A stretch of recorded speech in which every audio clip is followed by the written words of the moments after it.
Subscribe করুন টেক10 চ্যানেলটিকে, পাশে বেল আইকনটি ওপেন করে দিন।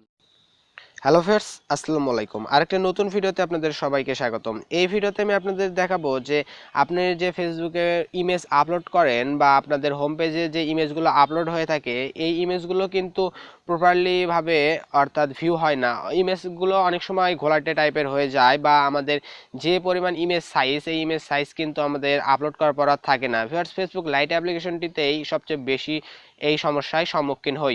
চলুন কিভাবে এই সমস্যাটি আমরা সমাধান করতে পারি সেটা নিয়ে আজকের এই ভিডিওটি, কষ্ট করে ভিডিওটি মনোযোগ দিয়ে শেষ অবধি দেখার চেষ্টা করবেন। আর আপনি যদি আমার চ্যানেল নতুন দর্শক হয়ে থাকেন, অবশ্যই আমার চ্যানেলটি সাবস্ক্রাইব করবেন।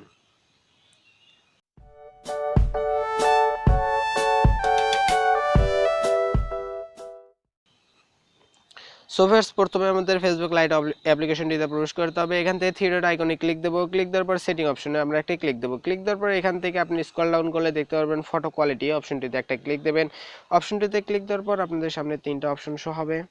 এখান থেকে দেখতে পারবেন লো, মিডিয়াম, হাই। আপনাদের যদি লো মিডিয়াম সিলেক্ট করা থাকে তাহলে আপনারা কষ্ট করে হাই এই অপশনটি সিলেক্ট করে দেবেন। তাহলে আপনাদের ইমেজের কোয়ালিটিগুলো সবচেয়ে হাই কোয়ালিটি থাকবে। এতে আপনাদের ইমেজগুলো আর ঘোলাটে হবে না বা দেখতেও কোনো রকম সমস্যা হবে না। ফ্রেন্ডস, আজকের ভিডিওটি ছিল এই পর্যন্তই। ভালো লাগলে অবশ্যই একটা লাইক দেবেন, কমেন্ট করে জানাবেন। Thanks for watching this video.